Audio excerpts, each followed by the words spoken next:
आप ये मत सोचिए कि परमेश्वर आपका जीवन को बदल नहीं सकता है, या आप सोचते हैं कि मेरा जीवन में जो परीक्षा है या दुख है बहुत कठिन है, ये प्रभु यीशु मसीह से नहीं हो सकता। तो ये आपका जो सोच है ये गलत है। पर आप ये विश्वास करना कि आप कोई भी परीक्षा के अंदर क्यों ना हो, कितने भी बुरी परिस्थिति के अंदर क्यों ना हो, वहां से परमेश्वर आपको क्या करेगा, निकास करेगा, वहां से आपको निकलने का एक रास्ता बनाएगा। खुद परमेश्वर, खुद यीशु मसीह जो खुद परीक्षा में पढ़कर दुख उठाया, वो आपके दुख में जो आपके साथ परीक्षा हो रही है उसमें भी वो क्या करेगा, 100% परमेश्वर आपको मदद करके वहां से वो आगे बढ़ाते हुए आपको उठाकर एक अच्छी गवाही बनाएगा।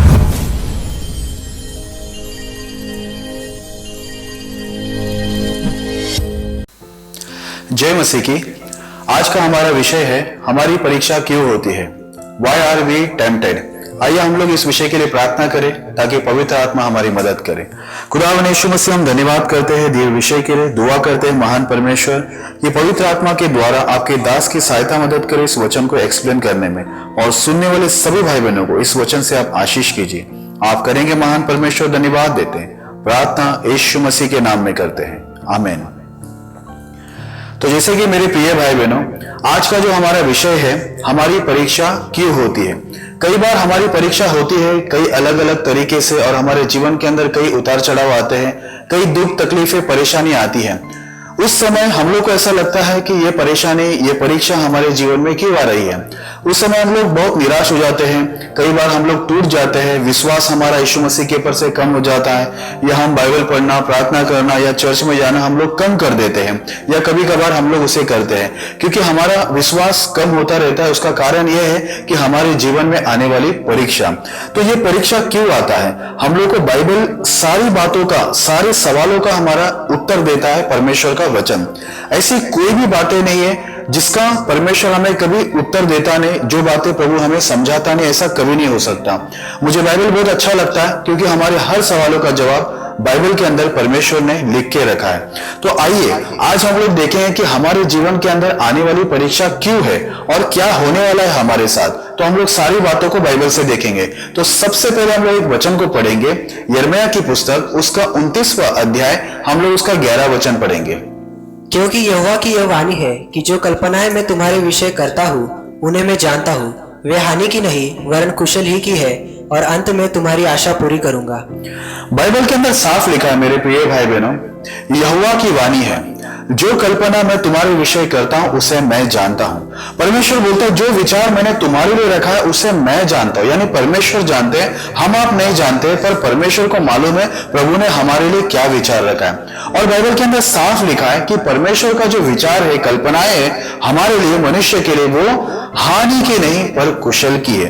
परमेश्वर चाहता है कि हम लोग कुशल से रहें, परमेश्वर हमें आशीष देना चाहता है, परमेश्वर हमें बढ़ाना चाहता है, प्रभु हमारे सारे दुखों को दूर करना चाहता है। बाइबल के अंदर लिखा हुआ है, अभी हमने पढ़ा, वचन कहता है कि अंत में मैं तुम्हारी आशा पूरी करूंगा। तो मेरे प्रिय भाई बहनों, परमेश्वर हमें पूरी तरह से ये कंफर्म करता है कि मेरा जो प्लान है, मेरी योजना, कल्पनाएं, मेरा जो विचार है इंसान के लिए, जिनको मैं बुलाता हूं, और जो लोग मुझ पर विश्वास करते, यानी परमेश्वर पे जो लोग विश्वास करते, उनके लिए परमेश्वर की जो कल्पनाएं है वो हानि की नहीं है, वो कुशल की है। तो आज आप लोग भी इस बातों को समझ लीजिए कि परमेश्वर आपका नुकसान नहीं करना चाहता, पर परमेश्वर आपको अच्छा करना चाहता है, आपको बढ़ोतरी करना चाहता है, क्योंकि उसकी योजना है, कुशल की योजना है। और बाइबल में लिखा है अंत में मैं तुम्हारी आशा पूरी करूंगा। मेरे प्रिय भाई बहनों, लिखा है अंत में मैं तुम्हारी आशा पूरी करूंगा। तो ये अंत के पहले, यानी हमारी परीक्षा के अंत के पहले क्या होगा हमारे साथ, ये बातों को भी हम लोग को जानना बहुत जरूरी है। क्योंकि इस बातों को जब हम लोग जानेंगे कि परमेश्वर हमारी परीक्षा क्यों करता है और क्यों हमारी परीक्षा होता है, और परीक्षा के बाद हमारे साथ क्या होने वाला है, ये सारी बातों को जब हम लोग ठीक रीति से अगर बाइबल से समझ ले, तो हम लोग परमेश्वर के पीछे बड़े आसानी से और विश्वास के साथ चल सकते हैं। तो आइए हम लोग उसके लिए वचन को पढ़ते हैं। व्यवस्था विवरण उसका 8वां अध्याय, हम लोग उसका 2 वचन को पढ़ेंगे। और स्मरण रख कि तेरा परमेश्वर यहोवा उन 40 वर्षों में तुझे सारे जंगल के मार्ग में से इसलिए ले आया है कि वह तुझे नम्र बनाए और तेरी परीक्षा करके यह जान ले कि तेरे मन में क्या क्या है और कि तू उसकी आज्ञाओं का पालन करेगा या नहीं। मेरे प्रिय भाई बहनों, इस वचन में साफ साफ लिखा है कि स्मरण रखना यानी याद रखना, क्योंकि परमेश्वर का कोई भी वचन जब परमेश्वर हमसे बात करता है, मैं हर वीडियो में बात को कहता हूं कि परमेश्वर की कोई भी बातें टाइम पास वाली बातें नहीं है। परमेश्वर व्यर्थ में कुछ भी बोलते नहीं, व्यर्थ में कुछ लिखवाते नहीं। हर चीज जो बाइबल में लिखा है वो सब चीज हम लोग को याद रखना बहुत जरूरी है। बाइबल में लिखा है कि स्मरण रखना कि मैं तुम्हें इस जंगल के मार्ग से इसलिए ले आया कि तुम्हें क्या करे, नम्र बनाए। और क्या करे, देखो बाइबल के अंदर लिखा हुआ है कि बोलता मैं तुम्हारी परीक्षा करके तुम्हारी जांच पड़ताल करूं कि तुम्हारे मन में क्या क्या है और तुम मेरी आज्ञाओं को मानोगे कि नहीं मानोगे। तो मेरे प्रिय भाई बहनों, आज देखो परमेश्वर ने जब इजराइल को मिस्र देश से छुड़ाया था उनको कनान में ले जाने के लिए, अगर देखने जाए तो परमेश्वर के लिए काम जो है कोई कठिन काम नहीं, बड़े आसानी से परमेश्वर उन्हें मिस्र से लेकर कनान तक पहुंचा सकता था, जहां पर दूध और मधु की धाराएं बहते। यानी वहां का जो सब कुछ, अगर आप वहां का फसल देखें तो बहुत ही अच्छा है, वो एक मनोहर देश है करके बाइबल के अंदर लिखा हुआ है। ऐसा देश परमेश्वर उनको दे रहा था, बाइबल में लिखा है, जिसमें इजराइल लोग ने कुछ भी मेहनत नहीं किया और वहां पर कुछ करने की जरूरत भी नहीं, क्योंकि वहां पर सब कुछ परमेश्वर ने पहले से ही रखा है। लेकिन परमेश्वर इजराइल लोगों को बड़े आसानी से परमेश्वर देश नहीं देना चाहता था। उसका कारण यह है मेरे प्रिय भाई बहनों, जब परमेश्वर किसी को आसानी से आशीष देता है, आसानी से उन्हें उन्नति में लाता है और हर जरूरतों को परमेश्वर एक इंसान को पूरा करके देता है, तो वो इंसान नम्र नहीं पर घमंडी हो जाता है। और जब वो बिना दुख का हर चीजों को प्राप्त कर लेता है तो उसको दूसरे की दुख जो है वो उसको समझ में नहीं आता है और हमारी गवाही भी अच्छी नहीं रहती है, क्योंकि अगर हमको आसानी से सब कुछ मिल जाए तो हम लोगों को क्या गवाही देंगे, जो लोग मुश्किलों में पड़े हुए, तकलीफ में पड़े हुए। इसलिए परमेश्वर कहता है कि मैं तुम्हें जंगल के मार्ग में इसलिए ले आया कि तुम्हें नम्र बनाए।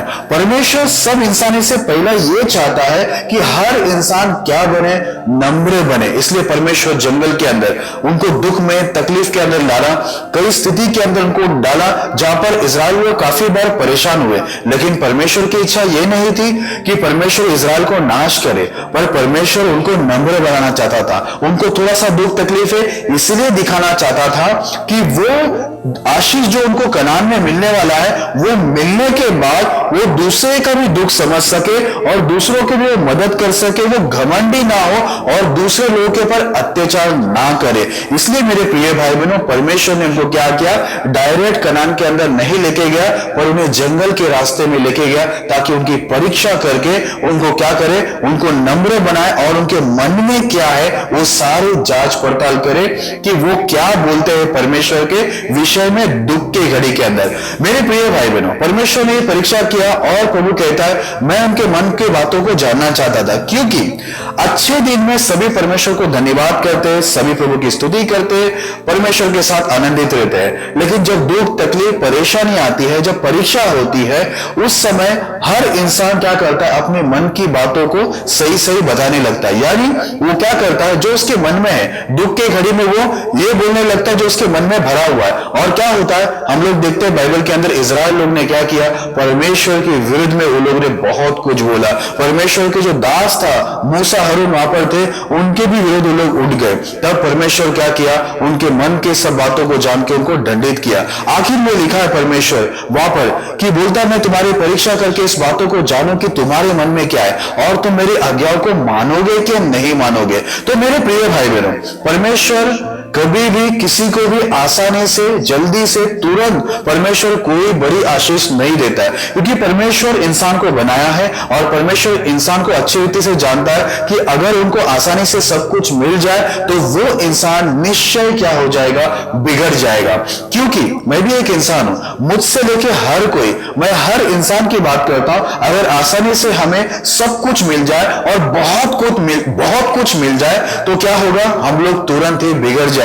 हम परमेश्वर के रास्ते में ठीक से चलेंगे नहीं। हम लोग क्या करेंगे, परमेश्वर की सेवकाई में उतना दिल नहीं लगाएंगे, उतना हमारी प्रार्थना में हमारा मन नहीं लगेगा, हम परमेश्वर की सेवा में भी उतना मन नहीं लगाएंगे, क्योंकि हमारी हर जरूरत क्या हो गई है, पूरी हो गई है। इसलिए परमेश्वर ने उनको क्या किया, बोला तू स्मरण रख, इस बात को याद रख कि मैं तुझे जंगल में इसलिए लेके आया कि मैं तुझे नम्र बनाऊं और तेरी परीक्षा करके इस बातों को जानो कि तेरे मन में क्या क्या है करके, और तू मेरी आज्ञाओं को मानेगा या नहीं मानेगा। तो हम लोग देखते हैं कि इजराइल लोग ने परमेश्वर की आज्ञाओं को नहीं माना और वो लोग परीक्षा के अंदर उन लोग ने परमेश्वर के विरुद्ध में गलत बातें किए और वहां पर वो लोग क्या हो गए, दंड पाकर वहां पर वो लोग मर गए। मेरे प्रिय भाई बहनों, देखिए परमेश्वर की योजना क्या है। पहले आप समझ लीजिए कि परमेश्वर हमारी परीक्षा करके हमारा विश्वास को देखता है, हमारा जो प्रेम परमेश्वर के प्रति कितना है वो चीजों को वो देखता है। क्योंकि एक इंसान सुख में तो प्रभु के साथ बना रहना चाहेगा, पर दुख में वो परमेश्वर के साथ बना नहीं रहेगा,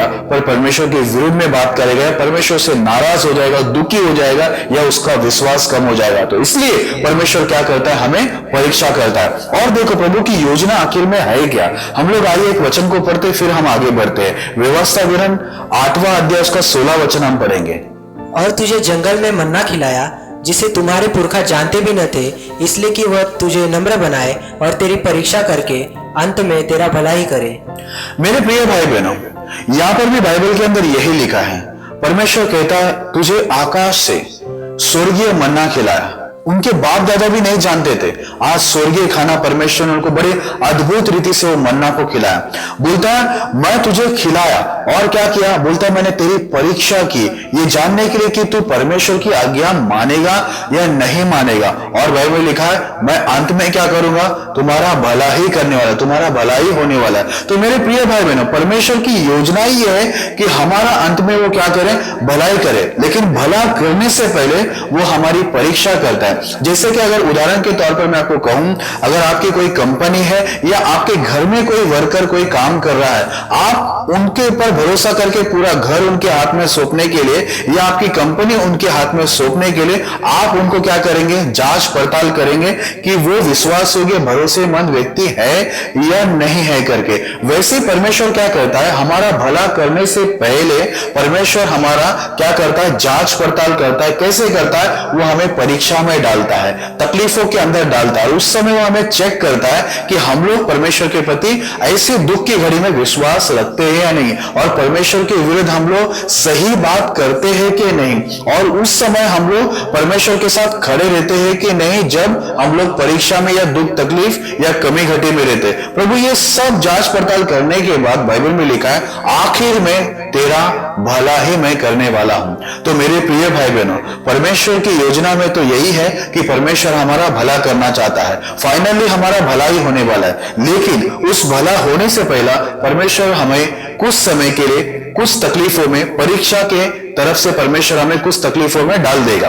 उस समय हम लोग को ये बात परमेश्वर के ऊपर प्रकट करना है, उसका प्रमाण, उसका सबूत देना है कि परमेश्वर चाहे सुख रहे चाहे दुख रहे, चाहे आप हमें कुछ दे या ना दे, हमारा परमेश्वर आप ही है और आप ही के ऊपर हमारा भरोसा है। अगर हम लोग ऐसा भरोसा दिखाते हैं तो हमारी परीक्षा के अंत में क्या होगा, परमेश्वर हमें सब बातों में आशीष करेगा और हमारा भला करेगा। आइए हम लोग एक वचन को पढ़ेंगे फिर हम लोग आगे बढ़ेंगे। पहला कुरिन्ती उसका 10वां अध्याय 13 वचन।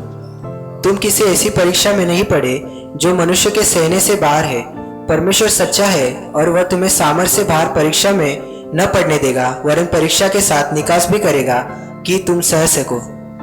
मेरे प्रिय भाई बहनों, यहाँ पर परमेश्वर पवित्र आत्मा के द्वारा क्या कहता है कि हम कोई ऐसी परीक्षा में नहीं पड़े हैं जो हमारे सहने के बाहर है। बाइबल में लिखा परमेश्वर सच्चा है, हमें सामर्थ्य से बाहर वो परीक्षा में पढ़ने नहीं देगा, पर परीक्षा के साथ वो हमारा निकास भी करेगा, यानी परीक्षा से निकलने का रास्ता भी बनाएगा ताकि हम उस परीक्षा को सह सके। परमेश्वर कभी भी जो योजना बनाते हैं एक मनुष्य के लिए, ऐसा नहीं होता कि उसमें कि हमें वो पूरी तरह से ऐसी परीक्षा में डाल दे कि हम पूरी तरह से नष्ट हो जाए या खत्म हो जाए। परमेश्वर हमें परीक्षा में डालते भी है और उसमें हमारी मदद भी करते हैं कि हम उस परीक्षा से बाहर निकले। पहली बात तो ये है कि हमें हमारी जो सामर्थ्य है उससे बाहर वो हमें परीक्षा कभी नहीं देगा। जितना हम सह सकते हैं उतना ही वो परीक्षा देगा करके बाइबल के अंदर लिखा है। और उसमें भी उस परीक्षा में प्रभु उस परीक्षा से बाहर कैसा निकालना है उसका भी परमेश्वर हमें रास्ता क्या करेगा, बना के देगा। तो मेरे प्रिय भाई बहनों, हम लोग को परीक्षा के अंदर डरने की कोई जरूरत नहीं है, क्योंकि हमारा परमेश्वर ने हमारे सारे सवालों का जवाब इस बाइबल के अंदर लिखा है कि हम लोग ऐसी कोई परीक्षा में पढ़ेंगे नहीं जो हमारे सहने से बाहर होगा। हमारा जितना सहन शक्ति प्रभु उतना ही हमें परीक्षा में डालेगा। और हमारा परमेश्वर सच्चा है, वो क्या करेगा, हमें सामर्थ्य से बाहर वो परीक्षा करेगा ही नहीं, वो उतनी विपत्ति हम पे नहीं डालेगा। लेकिन हमें क्या करेगा, वो बाइबल के अंदर लिखा है परीक्षा के साथ हमारा निकास भी करेगा ताकि हम सह सके। जब परमेश्वर हमारे लिए सारी बातों को लिख कर रखा है कि हमें परीक्षा के अंदर प्रभु हमें रास्ता भी बना के देने वाला है, और परीक्षा हमारी ऐसी होगी जो हमारी सहन शक्ति के अंदर होगा, हमारी सामर्थ्य के बाहर नहीं होगा करके प्रभु ने ये भी बात हमको बता के रखा है। इसलिए जब आप परीक्षा के अंदर पढ़ो मेरे प्रिय भाई बहनों, तो आप डरिए मत, क्योंकि आपका परमेश्वर क्या करेगा, आपको परीक्षा में भी क्या करेगा, संभालेगा। और जिस परीक्षा में प्रभु ने आपको डाला है वहां पर वो आपको चेक करेगा कि आप नम्र हो रहे हैं या नहीं हो रहे हैं। और परमेश्वर देखेगा कि आपके मन में क्या है। आप परीक्षा के समय परमेश्वर के ऊपर विश्वास रखते हैं, परमेश्वर के विरुद्ध में बात करते हैं, या प्रभु को हर समय परमेश्वर के ऊपर आप विश्वास रखते हो और धन्यवाद देते हो। इस सब बातों को प्रभु देखेंगे कि आपके मन में परमेश्वर के प्रति कैसा प्रेम है, अटल प्रेम है या कुछ मिलने से आप प्रभु को प्रेम दिखा रहे या विश्वास दिखा रहे।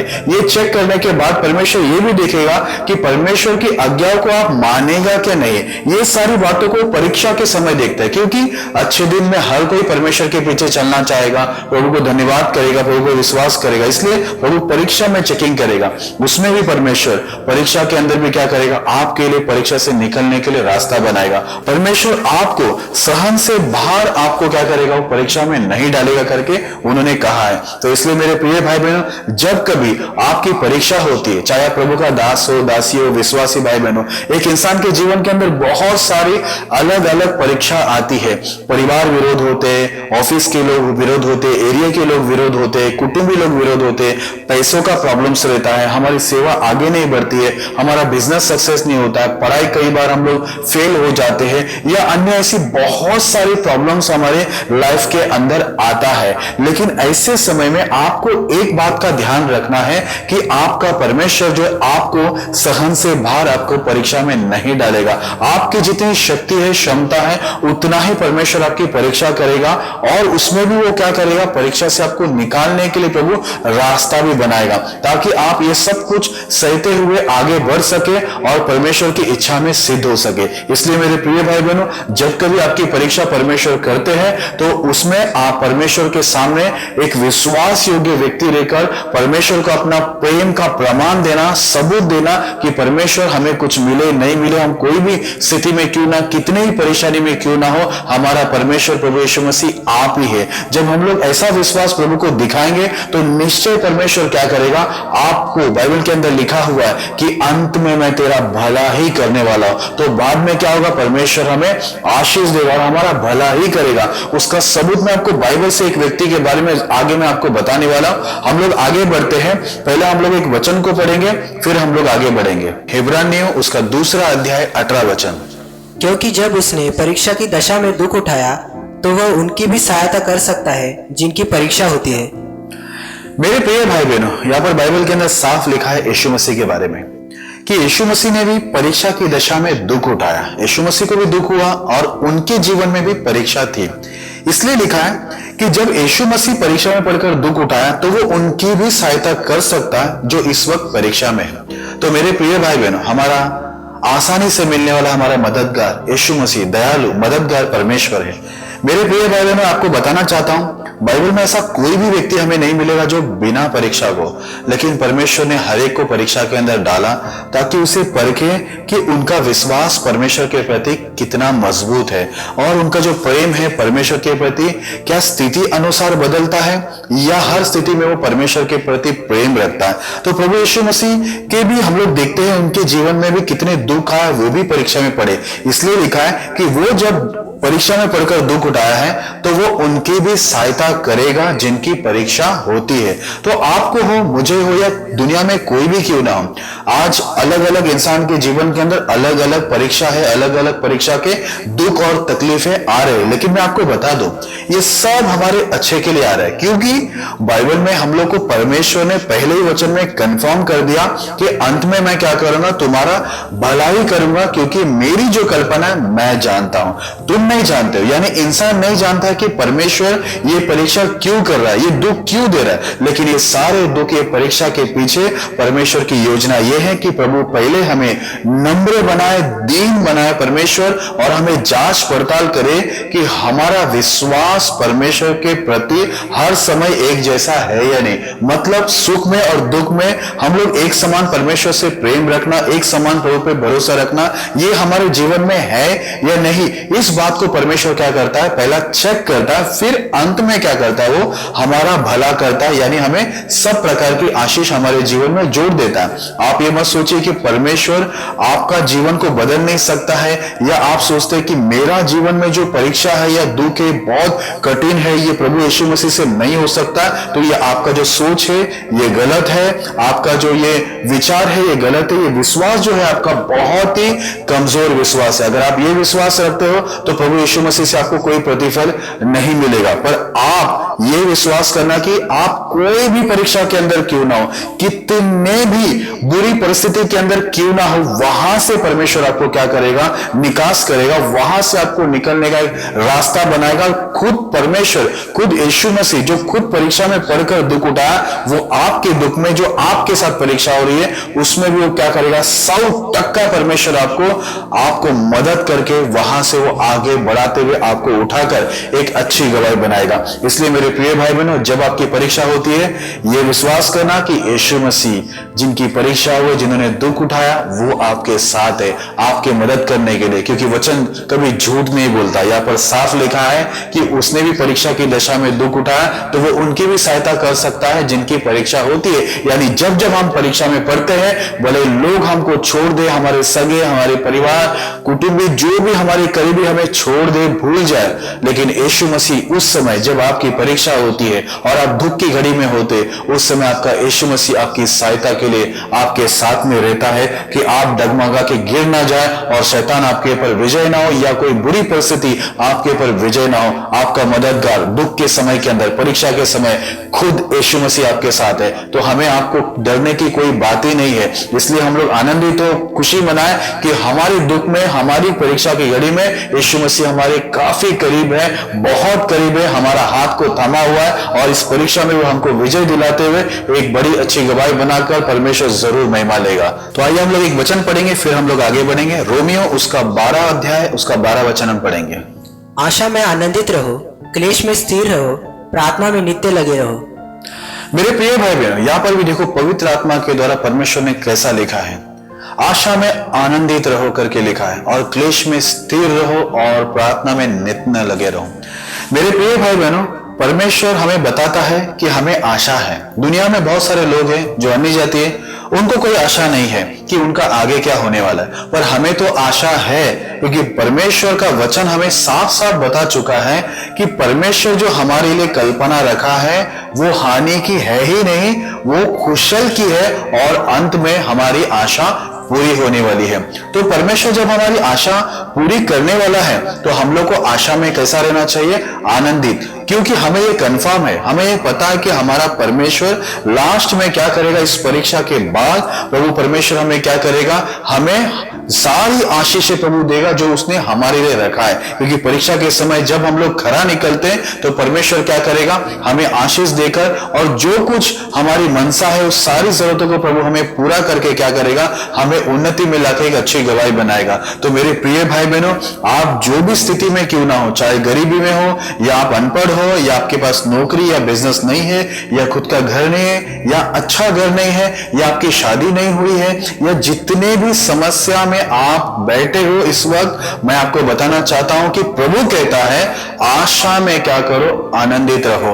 आपकी ये जो परीक्षा चल रहा है इसके अंत में आपका भला होने वाला है, आपकी आशा पूरी होने वाली है। इसलिए परमेश्वर गारंटी के साथ कहता है कि आशा में कैसे रहो, खुश रहो करके, और क्लेश में कैसे रहो, स्थिर रहो। यानी जब परीक्षा होती है, दुख आते, तकलीफें आते, उस क्लेश के अंदर हमें क्या करना है, स्थिर खड़ा रहना है। हमें हिलना नहीं है, परमेश्वर को छोड़ना नहीं है, चर्च में जाना छोड़ना नहीं है, प्रार्थना करना या बाइबल पढ़ना या प्रभु पे विश्वास करना ये हम लोग को छोड़ना नहीं, प्रभु की आराधना नहीं छोड़ना है, प्रभु के पीछे जाना हम लोग को नहीं छोड़ना है। हम लोग वैसे ही क्लेश के अंदर स्थिर रहना है और नित्य यानी हमेशा हम लोग क्या करते रहना है, हर विषय को लेके प्रभु के सामने प्रार्थना करते ही रहना है। ऐसा नहीं होना चाहिए कि जब हम लोग के जीवन में क्लेश आया, परीक्षा प्रभु हमारी शुरू कर दी, हमने प्रार्थना बंद कर दिए या प्रार्थना कम कर दिए या हमारा विश्वास कम हो गया। क्योंकि ऐसी दशा में तो हमें कुछ नहीं मिलेगा, पर हमें आशा में आनंदित रहते हुए आगे बढ़ना है। क्यों आशा में आनंदित रहना? क्योंकि हमारा परमेश्वर क्या बोला,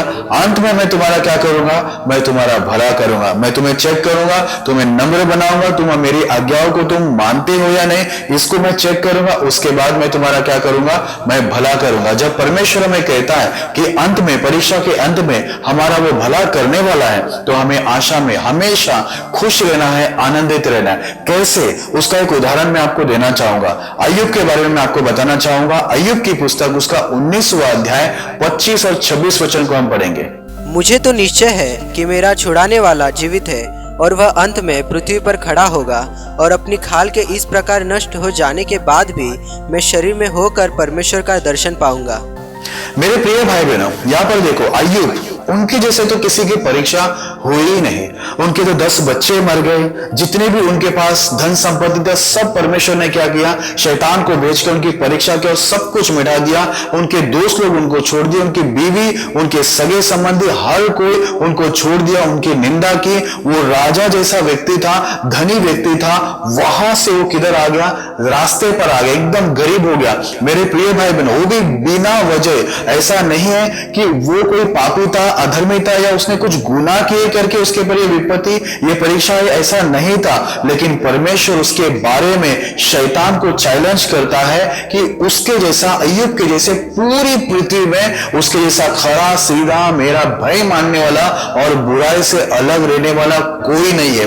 उसकी ओर तो शैतान देख रहा भी नहीं था, लेकिन वहां पर हम देखते हैं कि परमेश्वर जो है अय्यूब की परीक्षा के लिए शैतान को खुद भेजता है कि जा उसकी तू परीक्षा कर, कुछ भी कर उसके साथ, लेकिन वो मेरे लिए हमेशा खरा रहेगा और वो बुराई से कभी भी दूर रहेगा करके वहां पर लिखा है। और हम लोग देखते भी वैसे ही है मेरे प्रिय भाई बहनों। जब शैतान जाता है, उसके 10 बच्चे मारते, सब उसकी धन संपत्ति को खत्म करता है, उसके रिश्ते नाते सबको दूर करता है, उसकी बीवी को दूर कर देता है, उसके दोस्तों को दूर कर देता है। ऐसी स्थिति में लास्ट में उनके शरीर को भी इतने घाव, इतनी बीमारी देता है कि उसके शरीर से वहां पर खून सब बहता है, इतने घाव होते, पीप बहते। ऐसी स्थिति पर वो जमीन पर आ गया, लेकिन फिर भी वो कहता है, बाइबल के अंदर लिखा मेरा परमेश्वर धन्य है, बोलता है उसी ने दिया उसी ने लिया, मैं नंगा आया था और मैं नंगा लौट जाऊंगा। वो कहता है मुझे निश्चय है कि मेरा छुड़ाने वाला जीवित है, जिंदा परमेश्वर है मेरा।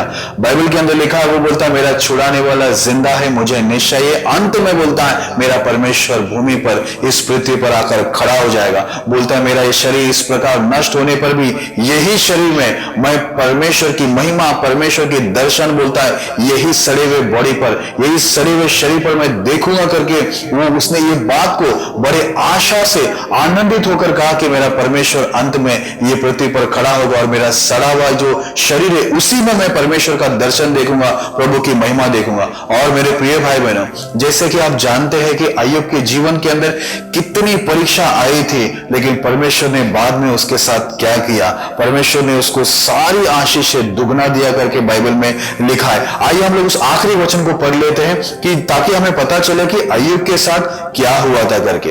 अय्यूब की पुस्तक उसका 42वां अध्याय 12 और 13 वचन को हम पढ़ेंगे।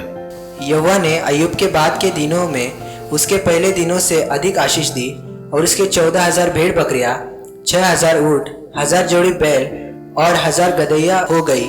उसके 7 बेटे और 3 बेटियां भी उत्पन्न हुई।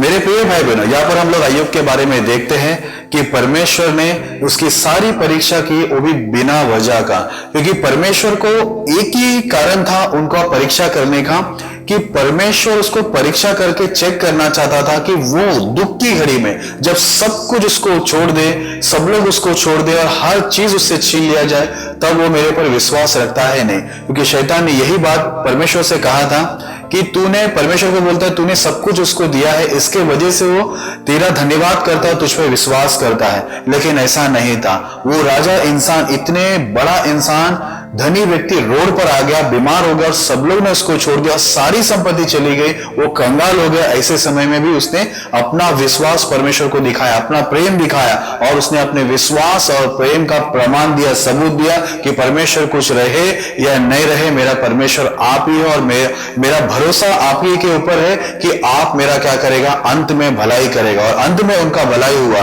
परमेश्वर ने उनकी परीक्षा की क्योंकि परमेश्वर की इच्छा ये थी कि अंत में उसका क्या करे, भला करे। और अब जैसे कि जानते हैं, यहां पर लिखा है कि परमेश्वर को सब बातों में दुगना आशीष दिया। अगर उनकी परीक्षा नहीं होती तो उनको दुगना आशीष नहीं मिलता। उनके बच्चे तो 10 ही है, लेकिन परमेश्वर को बहुत ही खूबसूरत बच्चे दिए। इसलिए मेरे प्रिय भाई बहनों, आपको भी परमेश्वर आशीष देना चाहता है और दुगना आशीष देना चाहता है, बहुत आशीष देना चाहता है। इसलिए परमेश्वर आपको परीक्षा में डालता है। उस समय आप गलती से भी परमेश्वर के विरुद्ध में कुछ बोले नहीं, आप परमेश्वर की निंदा ना करें, आप विश्वास को घटाए नहीं, आप चर्च में जाना बंद ना करें, बाइबल पढ़ना कम ना करें, प्रार्थना करना कम ना करें, ऐसी कुछ भी ऐसी हरकतें ना करें जिससे परमेश्वर को दुख हो और शैतान परमेश्वर के सामने ये ना कहने पाए कि देख तेरे लोग कैसे हैं करके। इसलिए मेरे प्रिय भाई बहनों, आपको ये जरूरी है कि जब परमेश्वर आपकी परीक्षा करता है तो आपको उसमें स्थिर रहना है, क्योंकि बाइबल में लिखा है परीक्षा के समय प्रभु यीशु मसीह खुद हमारी सहायता करता है, क्योंकि उनकी भी परीक्षा हो चुकी है, वो भी दुख उठाया, तो हमारी दुख की घड़ी में वो साथ में रहेगा। और देखना, जैसे अय्यूब को परमेश्वर ने सब बातों में दुगना आशीष किया और जो लोग उनको छोड़ के गए थे सब लोग वापस लौट के आए, परमेश्वर वैसे आपके जीवन में करेगा। जो आज आपको नहीं मिला है या आपने जो कुछ खो दिया है, मेरे प्रिय भाई बहनों, परमेश्वर वो दोनों चीज आपको क्या करेगा, बहुतायत से लौटा के देगा और आपको भी अय्यूब के समान आशीष करके एक बहुत ही बड़ी गवाही बनाएगा। वैसे आप यूसुफ के बारे में भी जानते हैं कि वो भी बिना वजह का, कोई गलती, उसने कोई पाप नहीं किए थे, फिर भी परमेश्वर उसको परीक्षा में डाला। उसके भाई लोग उसको खड्डे में डाले, फिर मिस्र जाने वाले के हाथ में बेच दिया, मिस्र में वो चला गया, वहां पर उसके ऊपर झूठे आरोप लगे, उसके ऊपर बलात्कार का आरोप लगा, 2.5 साल वो जेल में था और वहां से परमेश्वर उसको निकाला और उसको देश का, परमेश्वर बाइबल के अंदर लिखा है कि पूरा अधिकार उसके हाथों में दे दिया गया, वो प्रधानमंत्री बन गया और सारी दुनिया भोजन के लिए उसके पास आ गए, उनके परिवार भी उनको परमेश्वर लौटा के दिया। सब चीज उसको जो उसने खोया था मिला और जो उसने पाया नहीं था, जो सोचा भी नहीं था, वो भी परमेश्वर उसको दिया। उसने भी परमेश्वर के साथ अच्छा सहयोग किया, क्योंकि परीक्षा की घड़ी के अंदर वो भी कैसा निकला, खरा निकला, क्योंकि यूसुफ भी जानता था अच्छी रीति से अंत में मेरा परमेश्वर क्या करेगा, भलाई करेगा। इसलिए मेरे प्रिय भाई बहनों, यूसुफ का भला हुआ, अय्यूब का भला हुआ, जो उन लोगों ने सोचा नहीं था उतना प्रभु उनको ऊंचा उठाकर एक बड़ी गवाही बनाया। मेरे प्रिय भाई बहनों, परमेश्वर आपको भी यूसुफ के समान, अय्यूब के समान परीक्षा में डालता है, तो आपको ये बात याद रखना है कि आप परीक्षा के बाद अंत में आपका भला होने वाला है। और ये जो प्रभु की योजना आपके प्रति है वो आपकी हानि की है ही नहीं। यूसुफ का हानि हुआ ही नहीं और ना ही अय्यूब का हानि हुआ, लेकिन ये लोग परीक्षा के बाद क्या हो गए, बहुत ही बड़ी आशीष के अंदर चले गए, बहुत बड़ी गवाही बन गए। जैसे यीशु मसीह के बारे में भी लिखा है कि वो भी परीक्षा में क्या रहा, स्थिर रहा, और बाइबल में लिखा है कि वो भी स्वर्ग में जाकर क्या हो गया, बैठ गया। वैसे मेरे प्रिय भाई बहनों, आप भी यीशु मसीह के समान, अय्यूब के समान, यूसुफ के समान क्या करें, परीक्षा के अंदर आशा में आनंदित रहे। और ये बात को निश्चय आप लोग जान ले कि आपका जो परमेश्वर आपके विषय में कल्पना करता है वो आपकी हानि की नहीं पर वो कुशल की है, और अंत में परमेश्वर परीक्षा के बाद आपको बहुत आशीष देने वाला है। इसलिए मेरे प्रिय भाई बहनों, जब भी आपकी परीक्षा होती है तो आप दुखी मत होइए, परेशान मत होइए, निराश मत होइए, टूट मत जाइए, पर आशा में आनंदित रहिए। कौन सी आशा में आनंदित रहिए कि अंत में आपका यूसुफ और अय्यूब जैसा आपका भला होने वाला है। मैं विश्वास करता हूं कि आप हमेशा परीक्षा के अंदर आशा में आनंदित रहेंगे और अंत में आप परमेश्वर की आशीषों को पाकर एक अच्छी गवाही बनोगे। परमेश्वर ये संदेश के द्वारा आपको आशीष करे। आइए मैं आप सभी के लिए प्रार्थना करता हूं। खुदावंद यीशु मसीह धन्यवाद देते हैं इस वचन के द्वारा आपने सभी भाई बहनों से, आपके दास दासियों से बातें की। धन्यवाद इस वचन के द्वारा हर एक को आशीष करना प्रभु। और परमेश्वर इस वक्त जो भी बीमार है प्रभु, और अपाहिज ने छू के यीशु के नाम में चंगाई करना, शैतान जादूटों से पीड़ितों को मुक्ति करना यीशु के नाम में। जो बांझ बहने जिन्हें संतान ने, उन्हें संतान उत्पन्न करने के लिए आशीष देना प्रभु। और परमेश्वर हर एक की हर जरूरतों को पूरा करना, गरीबी और कर्जे सभी को मुक्ति करना, सभी के जीवन परिवार में आप बड़े शांति देना। और आज के वचन के अनुसार प्रभु सभी के जीवन के अंदर कार्य करना कि लॉर्ड परीक्षा के अंदर प्रभु हम निराश ना हो पर आशा में आनंदित रहे, क्योंकि हमारा परमेश्वर हमारी परीक्षा के बाद अंत में हमारा भला करेगा और यूसुफ और अय्यूब जैसा हमें ऊंचा उठाकर बड़ी आशीष देकर हमारी गवाही बनाएगा। परमेश्वर हमें बहुत बड़ी हमें गवाही बनाएगा, इसलिए धन्यवाद देते हैं प्रभु। परमेश्वर इस वचन के द्वारा सुनने वाले सभी भाई बहन और आपके दास दासी को आप स्थिर करना, आशीष करना, आपने किया धन्यवाद देते हैं। प्रार्थना यीशु के नाम से करते हैं, आमीन। परमेश्वर इस संदेश के द्वारा और हमारी प्रार्थना के द्वारा आप सभी के जीवन के अंदर बहुत आशीष